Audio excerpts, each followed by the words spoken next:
Today on the Why of Math, we're going to be discussing what does it mean to raise something to a non-integer power. Now, since exponentiation is repeated multiplication, if we take the square root of a to the fourth power, we get square root of a times square root of a times square root of a times square root of a. Now, this is the same thing as square root of a times square root of a, which is a, times square root of a times square root of a, which is also a. So we get a times a equals a squared. Now, this means that roots obey the same multiplication and exponentiation roots as exponents. If we take a to the 1/2 power raised to the fourth power, we get a to the 1/2 times 4 equals a squared.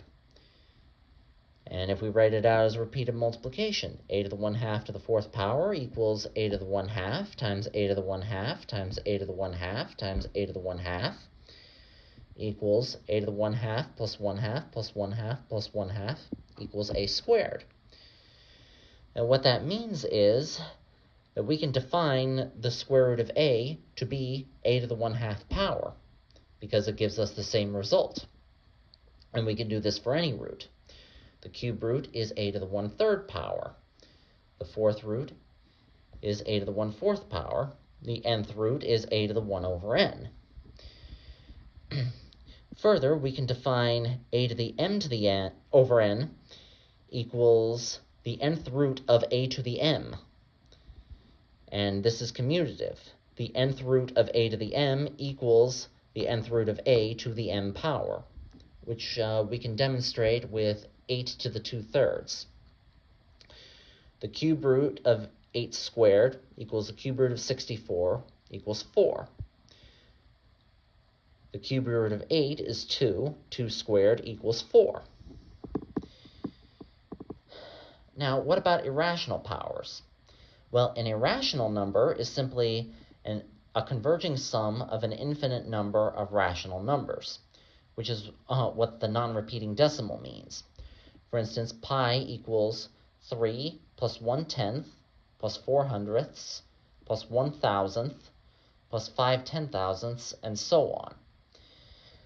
Since we already established that we can multiply fractional powers the same way as integer powers, we can take a to the pi power to mean a cubed times a to the 1/10 times a to the 4/100 times a to the 1/1000 times a to the 5/10,000. Even though there are an infinite number of terms, they will converge to a finite value, just as adding up the infinite number of fractions to make pi converges to a finite value. Notably, the fourth term in this product is the 1,000th root of a, which is going to be barely above 1, unless a is very large. Just as we can round numbers in sums and products without introducing much error, we can round numbers in exponents without introducing much error. Thus, when we say that the base 10 logarithm of 2 is 0.301, ... it means that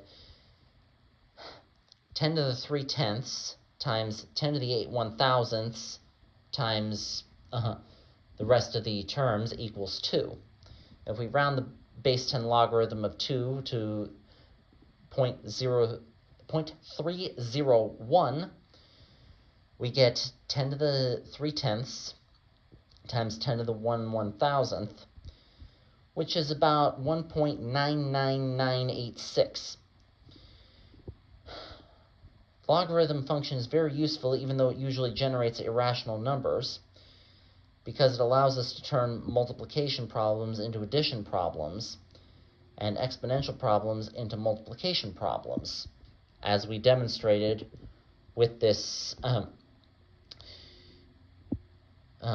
multiplication and exponentiation of non-integer powers. Include any questions in the comments section, and remember to like, share, and subscribe for more content from the Why of Math. Thank you.